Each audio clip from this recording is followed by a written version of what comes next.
In a dramatic show of air power, the U.S. Air Force's Hill Air Force Base just sortied 52 F-35A fighter bombers. The jets massed on the runway and then took off, one after the other, into a clear Utah sky. The Air Force claims the timing of the exercise as the U.S. enters a new crisis with Iran is purely coincidental, and the exercise was planned months in advance.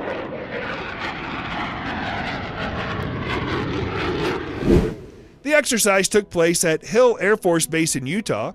Hill was the first Air Force base to become fully operational with the F-16 Fighting Falcon more than 30 years ago, and history is repeating itself with the F-35A. Hill is home to the only 4 combat-capable F-35A squadrons in the U.S. Air Force, split between the active-duty 388th Fighter Wing and the reserve 419th Fighter Wing. After launch, 24 of the jets were refueled in midair by KC-135 Stratotankers. The Hill Air Force Base received the last of 78 F-35As in December 2019. To commemorate the occasion, the base decided to conduct what the U.S. military calls an elephant walk, a mass sortie of aircraft. The walk starts with a surge of fighters from their hangars. Then all of the planes are launched into the air one after the other. According to the base, currently the wings fly 30 to 60 sorties per day from Hill's flight line. During the exercise, airmen launched roughly the same number of daily sorties, but they took off in quick intervals. Elephant walks are a show of force, demonstrating the might and power of the U.S. Air Force. They're also expensive. The F-35 Joint Strike Fighter cost $44,000 an hour to fly, far more than its predecessor, the F-16. If each aircraft involved in the exercise flew for approximately 2 hours, that's a combined operating cost of $4.5 million. For the cost of 17 exercises, the Air Force could buy a brand new F-35A. The service and manufacturer, Lockheed Martin, are struggling to get the cost per hour down, which left unchecked could force the Pentagon to buy fewer planes. That having been said, the Air Force does get something out of the exercise. The entire base trains for the event, giving pilots and maintainers a fixed date to get a large number of jets ready to take to the skies. Once the planes are ready, the base must work to launch and recover 52 fighter jets. It's not a war scenario, but is one that exercises virtually the entire base's muscles. In an announcement, Hill Air Force Base stated, launching aircraft from multiple squadrons simultaneously presents various challenges and allows the wings to evaluate the capabilities of maintenance professionals as well as pilots and command and control teams.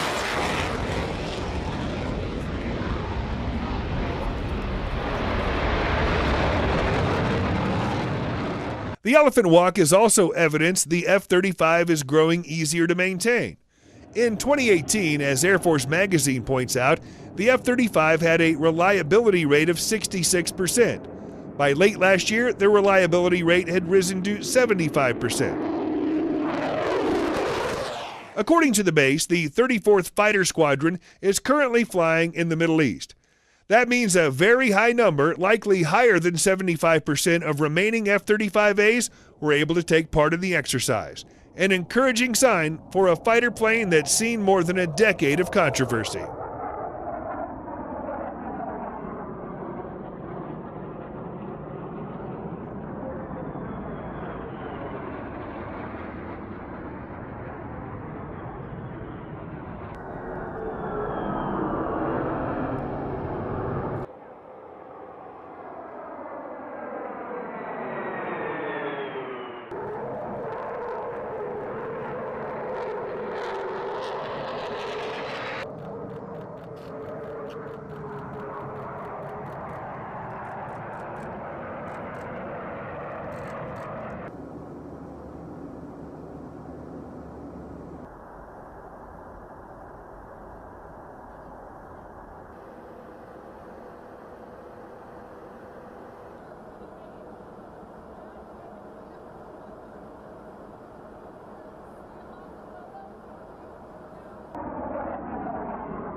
Hank's always got his tool belt with him.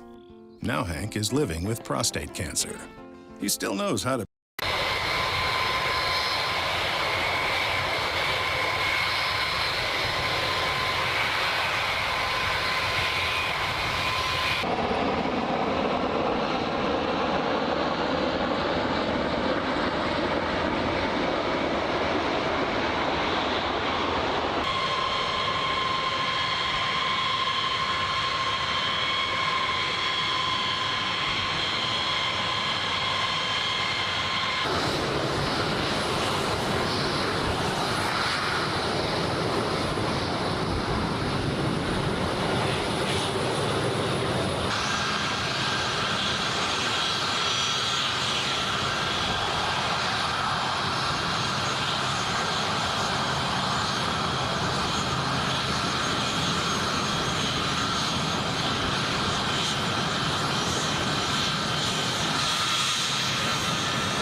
now.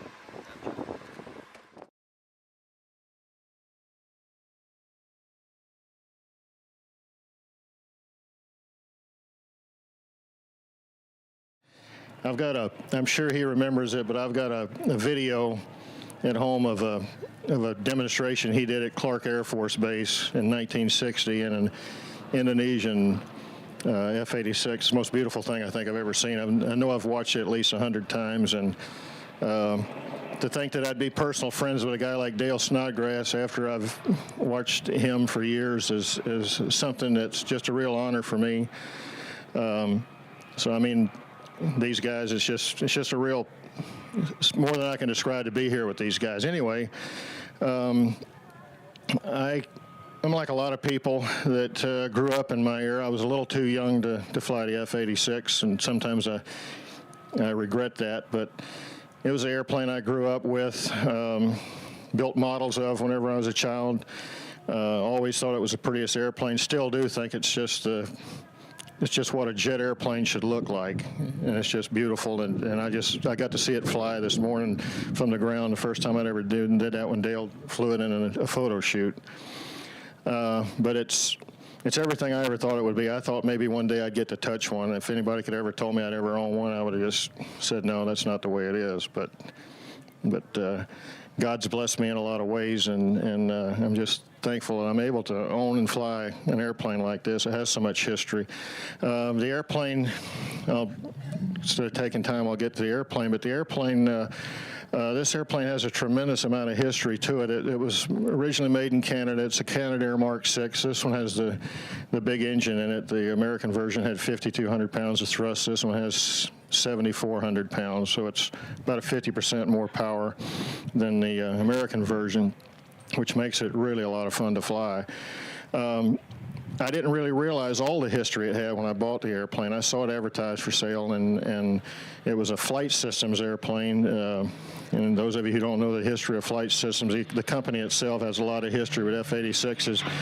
They did a lot of top secret chase maneuvers. Bob Laidlaw picked this airplane out of a bunch of parts that they had and put all new parts on it, built it, and it was his personal airplane. And he flew. He was a test pilot with North American, and he later on Flight Systems. And during his tenure with Flight Systems, it was a dart tow aircraft, which we've got a picture here of it towing a large dart. And what they had a reel. When I bought the airplane, it had a reel back behind it and a cable where they would pull out they would release this dart and go out with a 1,200-foot cable, go into a 4G turn with the airplane and whip it around in a real big circle, and the F-15s would shoot at it. But anyway, it was just briefly, the airplane was it was a chase plane on the B-58 Hustler program. It was a chase plane on some of the scramjet development. It was a chase plane on the Redstone missile, the Cessna Citation, the Canadair Challenger, and a lot of other things that Bob Laidlaw did with it. It was it was used in a couple of movies, and I've been told, Bob can probably tell you about it, but I've been told that Bob flew the airplane whenever Bob Laidlaw had it, whenever it was with Flight Systems in Flight Systems livery. The other thing that's really unique about the airplane, it's just a real honor for me to be able to correspond with Colonel James Castler. Colonel James Castler is the most highly decorated airman in U.S. history. He was in the Hanoi Hilton for 7 years with James Stockwell, about an incredible American. And Colonel Castler started as a B-29 tail gunner in World War II, and he went on to become an ace in Korea, flying the F-86. And between that and his time in Vietnam, he went to Canada as an exchange instructor. And he flew this airplane. This airplane was his personal airplane in Canada when he flew in Canada. And there was all along there's been questions about, well, people say that he bellied this airplane in. They had a problem with it and bellied this airplane in. And but in Canada, but there's no record of it. And then people say, well, it was done at squadron level because he had a big career ahead of him and nobody wanted to tarnish that career. So there's all kind of accounts that it happened, but nobody ever knew for sure that it happened. So when I started corresponding with Colonel Castler, a couple people says, I'd like to ask him. And so he says, well, you don't do that, don't embarrass. I said, I'm going to ask him. So I asked him, and Colonel Castor wrote me a very humorous letter about this and confirmed, yes, he did belly this airplane in. And briefly, he took off into an 800-foot overcast. He went above it, got to 20,000 feet. The airplane sputtered and quit.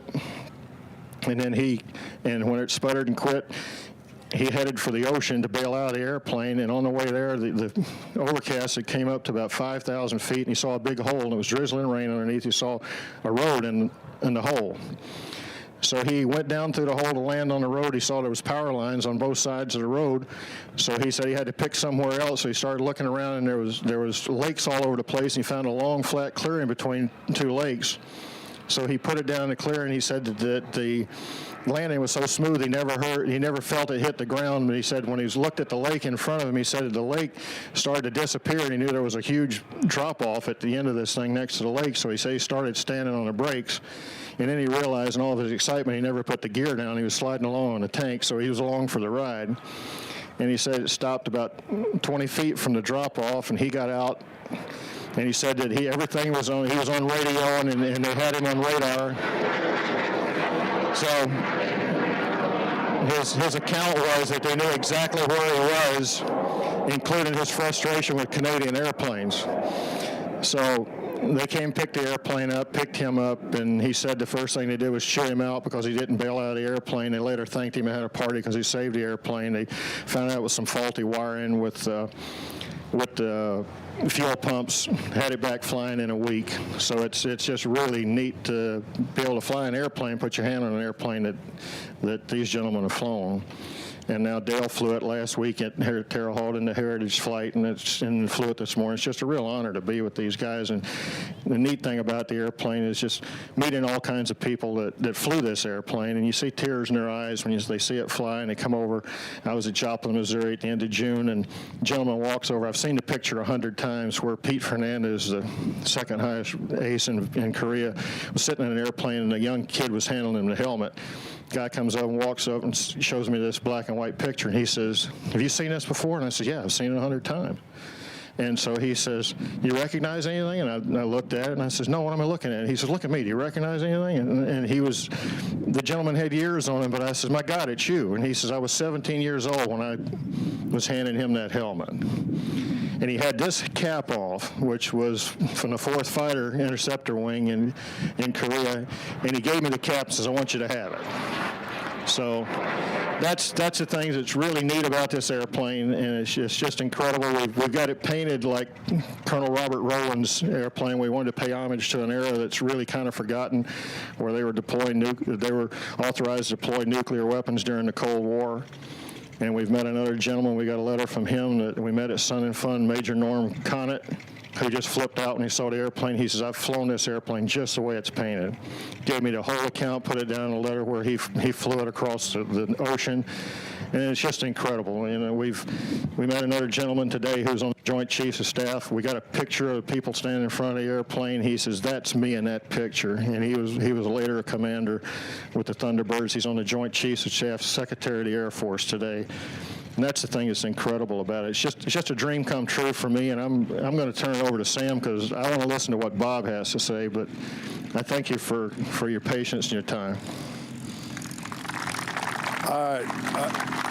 I'm sure that all of you folks noticed this handsome gentleman that just came up and introduced himself to Bob Hoover. Well, he didn't introduce him. This is General Robert Olds, and he'll be here tomorrow morning at 10 o'clock. We'd like all for you to come back tomorrow. Also, we didn't mention it at the start of the program, but in the red tent that's right behind you, we have some books and other items for sale. We've got Bob Hoover's book, which if you hadn't read it, you should be ashamed of yourself. It's a great book. And he'll be to sign some autographs there. He has to leave here at 2:20, so be sure and buy it and get up there quick. And if you don't buy it, we'll find out where you are and we'll make sure you buy it. Without further ado, I want to give this to Bob Hoover, and let me just say a little bit about what I know about Bob Hoover. Bob Hoover soloed when he was 16 years old. I think he bought his time a quarter of an hour at a time, over a year, till he soloed. Must be by an airport. He also taught himself acrobatics from a book. It's just kind of hard to imagine when you see his acrobatic maneuvers that he did that. He's described by General Yeager as the greatest pilot I ever saw. That was a quote. And also, General Doolittle said, Bob Hoover is the greatest stick and rudder pilot who ever lived. Without further ado, Bob. Thank you, Sam. Wyatt, we're all proud of you for having this beautiful airplane restored as it is. This is Dale Snodgrass, one of the finest F-14 pilots I've ever met. And his commanding officer during the Gulf War told me that he was flying around the clock right at the time before he had to go home. He said he couldn't keep him out of the cockpit. He's the kind of fellow that I admire and respect, like the gentleman next to him. Robin Olds is one of the greatest heroes you'll ever meet. He got an awful lot of kills, and he would have had a dozen more over in Vietnam. However, if he got his 5th kill, they would send him home. And so he stayed on and flew gosh knows how many more missions. Robin, I'm proud of you, and Dale, I'm so proud of you. I started out on the F-86 program, and I was there, the chase pilot, as a matter of fact, on the very first flight. And that was, I think, about the 1st of October of '47. And on the first flight of the airplane, George Welch was flying it, and he went through about a 30-minute flight, and I was with him as his chase pilot in a P-80. And when he gave the countdown, I came behind him and stayed with him right from takeoff through the landing. And everything was normal until he put the gear down, and the nose gear would not extend. It was about 45 degrees. And I said, George, it's no big deal. I said, I've lost a nose gear on some airplanes, and you don't do too much damage. In this case, I don't think you'd have to worry about the engine getting damaged at all. And the people in the control room at North American said, Welch, you're not working for the Air Force. Right now, you're our test pilot, and you don't listen to anybody else. We're telling you what to do. We want you to belly the airplane in. I said, if you belly the airplane in, you're going to set the program back. And I told George, I said, George, please listen to me. Engineering came back on and said, do as we tell you to do. And on the final approach, I was right with him. He was set up for his belly landing on the lake bed at Muroc. And I said, George, just listen to me. You can't possibly get hurt. Put the gear down. And so at the last minute, he put the gear down. Main gear came down and locked. And I said, now, when you touch down, pull up the flaps and hit the speed brakes, because the flaps make the nose want to go down. And I wanted to get up, and the dive brakes have a pitch-up tendency, so I wanted everything going for him. And I said, just hold it off, hold it off, hold it off. And I was just landing right alongside of him at the same speed. And I said, it looks to me like your nose gear is extending a little bit more. Just keep the stick all the way in your gut. And he did, and the gear came out and locked before it touched.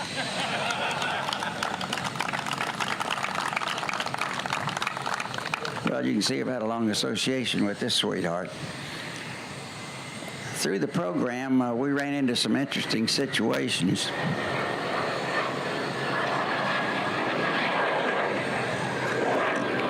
The airplane originally had boosted flight controls, and we found the boosted flight controls to be inadequate to provide the data necessary to satisfy the contract, which meant 7.33 Gs at 650 knots, and we'd have to go up above 700 because when we start pulling out, the airspeed would bleed off, and we didn't have enough stick force to get 7.33 G.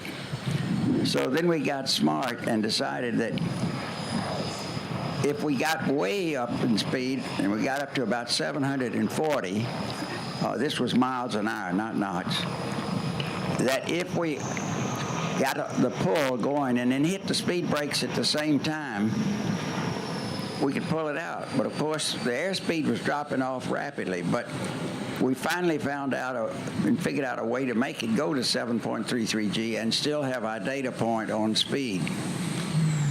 Well, that taught us a lot. It told us that we needed a different type of flight control system. And we built a lot of those A-model airplanes, and they had slats that were actuated by the pilot.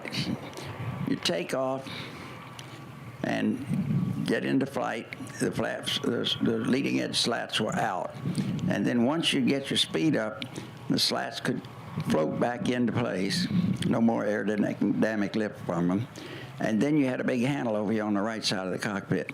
You'd pull that and lock it. And then when you'd get ready to slow down, you'd unlock it and just reverse. So we put a different type of slat on it. The first slats did not have side rollers. I'll show you what I'm talking about. When I do that, if that slat were like the old ones, it would rack because it didn't have side rollers. And so there was a possibility that one slat, part of the slat could come out and the other part wouldn't. And I was doing spins at very low altitude to demonstrate that we didn't have a problem, and yet the Air Force were losing F-86s because they couldn't recover from a spin. And one day I was flying demonstrating the F-86 at a fighter base, and the performance I would use for the demonstration would be a max speed pass, pull into an Immelman, go right into the next Immelman, and at the top of that Immelman I'd be about 10,000 feet above the ground, and roll it right side up and boot controls to put it into the spin. I'd do a 5-turn spin and then recover and land. Well, I'd done that hundreds and hundreds of times. And there'd been probably 25 or so airplanes lost. Many of the pilots were able to eject, but many were killed. And so on this particular flight, as soon as I put it in the spin, I knew something was wrong. It really wrapped up fast. And I looked out one side, and its slats were okay. I looked at the other side, and they were racked. And boy, I'll tell you, I couldn't see that I was going to be able to get out. I decided I'd put full throttle to it. So I did, and after about the 4th turn, it started getting up enough speed to start flying again. And I immediately got on the phone when I got on the ground and called up Smokey Caldero, and I'm sure Robin remembers that name. He was head of flight safety, 2 stars. And I said, Smokey, have your people go through all of the accident reports and clear the pilots' names because they'd all been given pilot error. I said, they legitimately had a problem. So we redesigned and then put in these side rollers, and everything was just great until the Korean War came along. Just before the Korean War, the pilots were dropping so many tanks, rightfully so. You have to throw the tanks away when you get engaged in combat. As soon as the tanks were empty, well, then you were ready to fight. So what we were trying to do to save the logistic problem of getting all of those tanks shipped over, they were so bucky, and there were 3 different companies building external fuel tanks for the F-86. And so I had the project to see how the airplane would fly without slats at all. And so what they did, they redesigned the wing, and here at the leading edge at the fuselage, it was extended it's called a 3x6 or 6x3. Do you remember, Roman? 6'3" leading edge. And they put a fence on it like the MiG-15.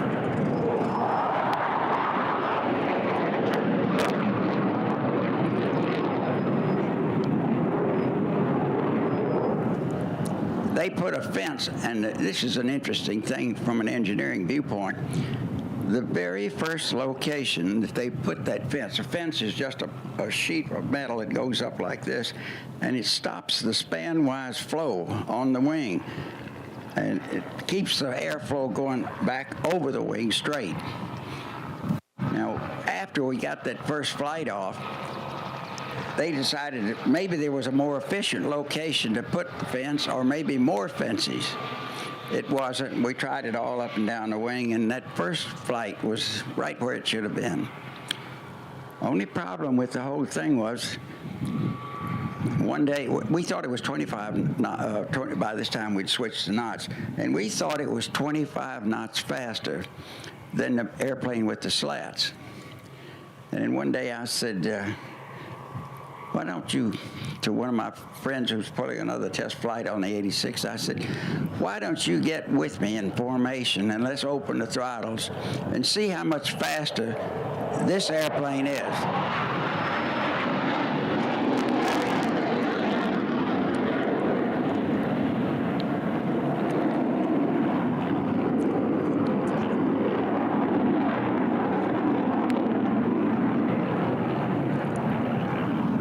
This friend of mine, Joe Lynch, was a test pilot with me and was later killed in an F-86, as a matter of fact. But I said, okay, let's go full throttle.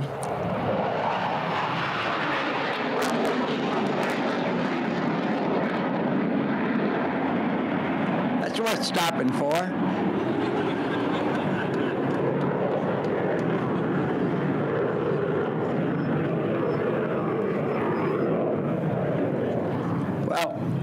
We found out that we weren't any faster. Guess why?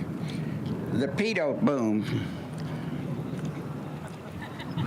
Where is it? Yeah, here it is, over here. The pitot boom's got the red flag on it.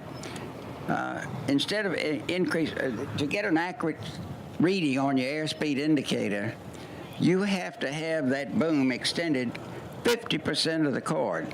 Well, when we change the length of the wing, or the chord of the wing,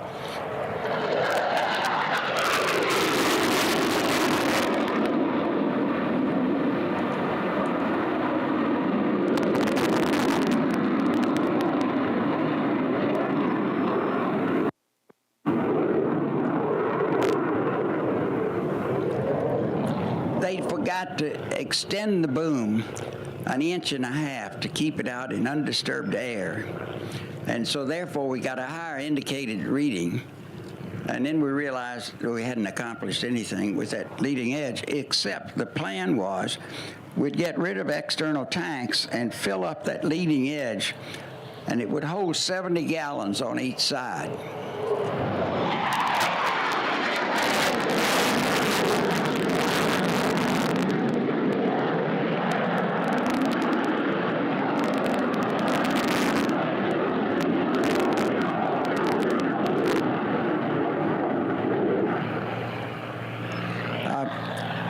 We never did use the leading edges for fuel. We developed it for that purpose, however. And then we had to prove that the airplane did have a high altitude capability that was perhaps a little bit better than the slatted wing. And I talked to the Air Force about it, and they said, we got everybody going with it, and let's just stick with it. And don't worry about it. And I kept playing with the airplane, and one day I thought, I wonder what it would be like. The stall wasn't very difficult, much different, hardly any difference at all. I thought, what if I over-rotated? How would the airplane respond as it does with slats? Well, the answer is no. I had a lake bid to try this on 11 miles, And I took off and got up to almost a normal takeoff speed, and I rotated. And instead of dropping the nose, I held on to the controls and started uphill. The airplane just gradually stalled out and cushioned back in, and the airplane will fly right off. Well, we lost. Before I could brief, we started losing the airplanes real quick over there. And I was briefing at, that forward air base up there. I can't remember where it was now, but nevertheless, I came out of the theater where I'd been briefing everybody except those pilots on alert. They took off, and one of them over-rotated. He had not heard my briefing. He went right into a group of people, Americans, who were extending the runway, and it cost him his life and I think 4 others on the ground. It was a pretty sad day for all of us. And we could see the smoke plume just as we walked out the door. At another base, I think it was K-55, I went there, and General Barkus had said to me when I came in to brief him on what I was going to be doing over there, and he said, and he used to be a group commander on F-86s, and he said, "General, you've got a different breed of cat. This fellow's one of us." He said, "I think you've asked him told him the wrong thing, because you're going to have a heck of a time keeping me out of the cockpit." So at K-55, I briefed him on a dive bombing technique that we had developed. And it really worked. And before I went over, the top people in the Pentagon came out to see me demonstrate how accurate I could hit the target. And it was just amazing. I won't bore you because it's pretty technical, but I got over, and first thing that happened, I was in the officers club with Frank Perigo. I don't know if you knew him, Robin, but a great gentleman, and had been a friend of mine for a long time. And Frank took me into the officers club, and we were sitting at the bar, and I heard some lieutenant say, "What does that old geezer know about flying?" And I overheard him. And so I turned to the bartender, and I said, "Bartender, drinks were only about 10 cents a piece." I said, "Bartender, set up a drink for everybody in the club." And so he started working on the drinks and got them all fixed up. And I said, "And by the way, give me 3 shots of straight booze right here and a glass of water." And so when everybody got a drink, I said, "Here's a toast to the fighter pilots." Got all 3 of them down, took a sip of water. A few minutes went by, and I excused myself and went to the men's room, stuck my finger down my throat, got rid of that gin, came back to the bar, and the other fellas in the club had about half a drink left, and I said, "Boy, I don't think they make fighter pilots like I used to know them." I said, "You fellas aren't drinking up." I said, "Bartender, set them all up for another drink and bring me 3 more. Well, the next morning I went on this first mission, and I was the only one that wasn't hungover, but I did have a sore throat.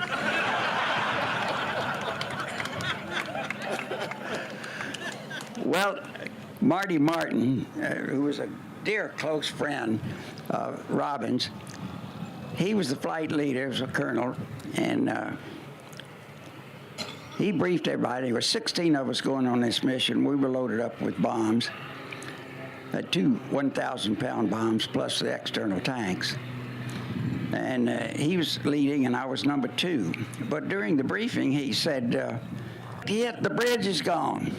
And I thought, oh, boy, I know I hit that bridge.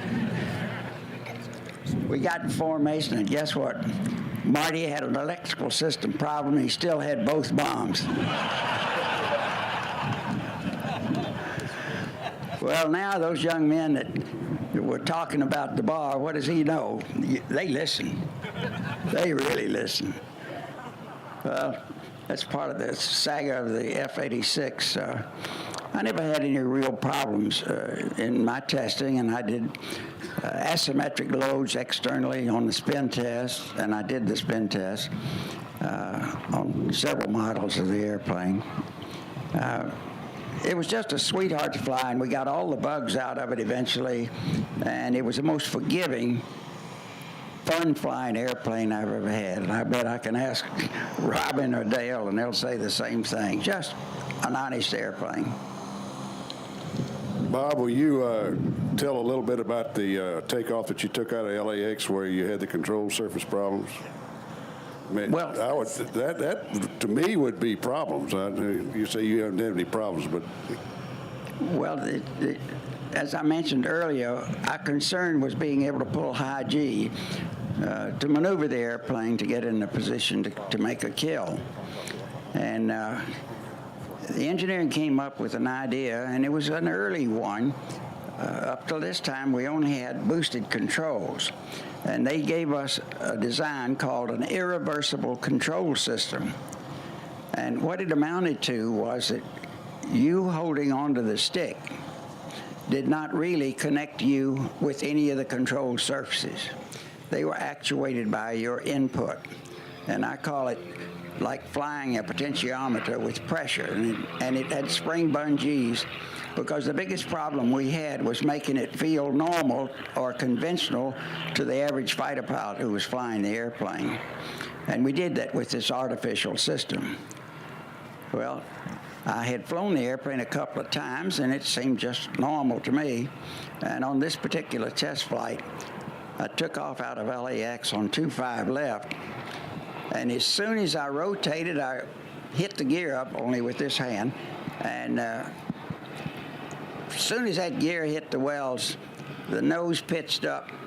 My horizontal surfaces were no longer attached to the system, and they were free floating. And the airplane pitched straight up, and I did have a rudder, and it rolled off at about, I'd say 1,000 feet or so is where it stalled on me.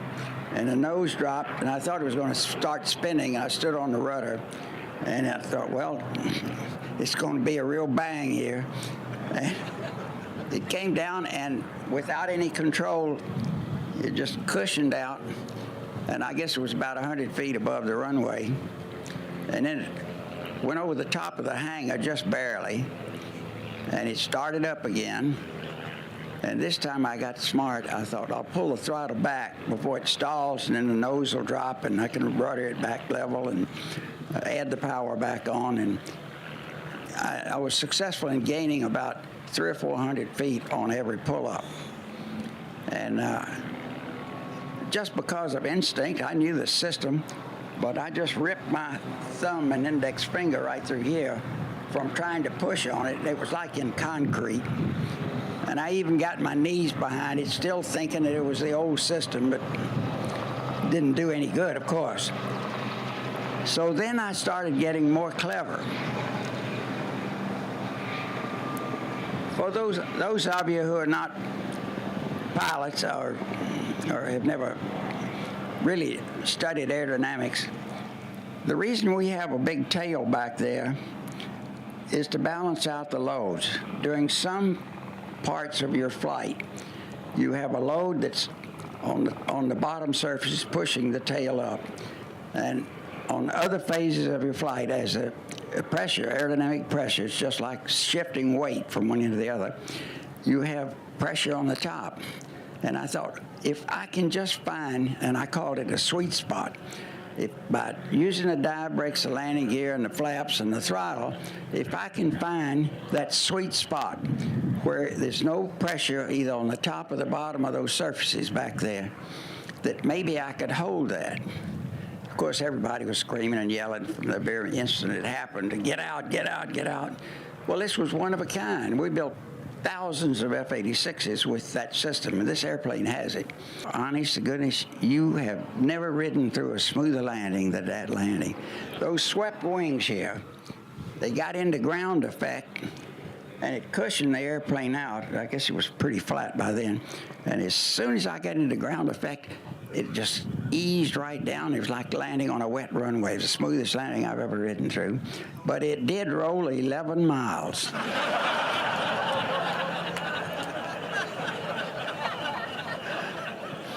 I rolled right up to the base operations there at the old Edwards base, and Jack Ridley came out to meet me. He was on the X-1 program with Chuck Yeager and myself, and Jack said, "Boy, Bob," he said, "that was the hairiest ride I've ever heard about." And I said, "Yeah, Jack, you want to feel something interesting? Look at this. Nothing happens. I got a stick in concrete." He said, "My gosh." Well, we took a look at it, and because of that, we found out what was wrong, and it was stray voltage that was common to both the normal flight control system and the alternate flight control system. We corrected it, and the rest is history. It turned out to be a great airplane with a lot of capability. You know, I had invited my friend Dick Rutan here to come over, because I thought I was going to be talking about the F-100, and I wanted to, the thing I had in my mind at the time was to talk to you about the development of an airplane from the drawing board until its demise. And I asked Dick if he would join me, because had I talked about that subject, I wanted him to share with you. Dick flew more combat hours in twice, and there, as Oliver North said, there is a real hero. He was in there saving people's lives right and left, and I'd just like to introduce you, even though we aren't talking about the F-100, Dick.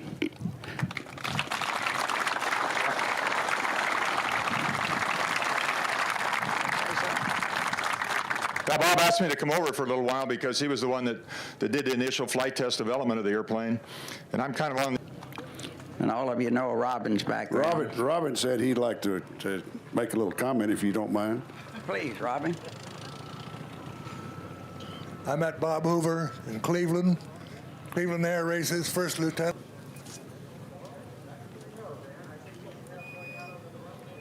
Not working. Sound barrier. You want to start over? Hello, can you hear this? I understand Bob Hoover was first assigned to be the one to break the sound barrier, but Chuck Yeager takes that privilege. I wonder what happened and why.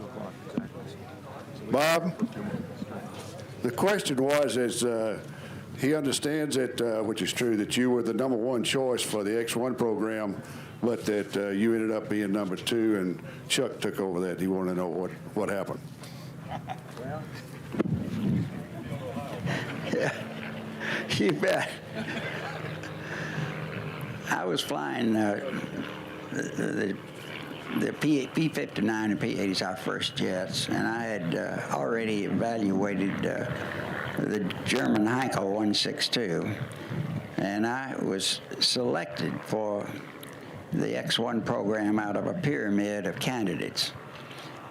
And a fellow by the name of Pete Everest, who was not flying jets, one morning walked into the ready room and he said, wonder if you'd be kind enough to pull a buzz job down at the Springfield airport, and I'll tell everybody it was me. He said, I've talked when I should have been listening and told him I was flying jets. And I said, well, Pete, I'd be delighted to do it, but every test flight I have, I'm always out of fuel by the time I head back to land. And I said, if I have a test card that leaves me with a little fuel, I'll go down and buzz the Springfield airport for you. And so one day I had such a condition where I had enough fuel to do it, and I went across upside down. And I was down low, and I came over and landed at right field. And I had already been selected for the program, and Chuck wasn't involved in it at all at that time. And months went by, and Al Boyd took over flight tests, and he called me into his office, and he said, "Young man, did you buzz the Springfield airport on such and such a date?" And I said, "Yes, sir, I certainly did." And he said, "Well, I know two things about you. You're honest, because there was only one jet that flew in the whole United States that day. But," he said, "I also know that you're irresponsible. And I don't know who I'm going to select to be the #1 pilot. But you've been studying this for so long, you're going to be his #2. Well, I was now just dreading to hear whom that second person might be, because some of the candidates in that pyramid were pilots whose flying abilities I did not respect. And I think it would have been a tough thing for me to take with somebody that I didn't feel was qualified to do it.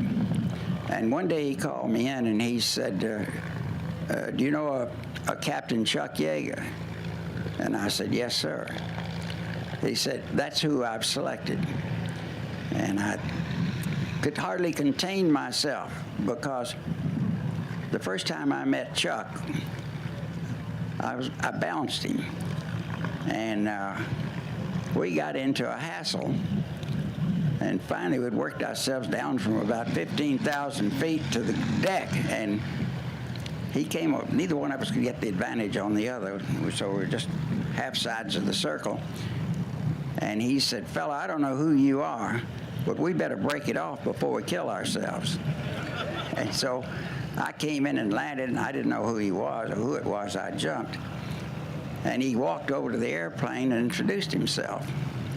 And then we both had respect for one another, and we dogfought with all of the captured, not all of them, but many of the captured German and Japanese airplanes against our airplanes, evaluating them.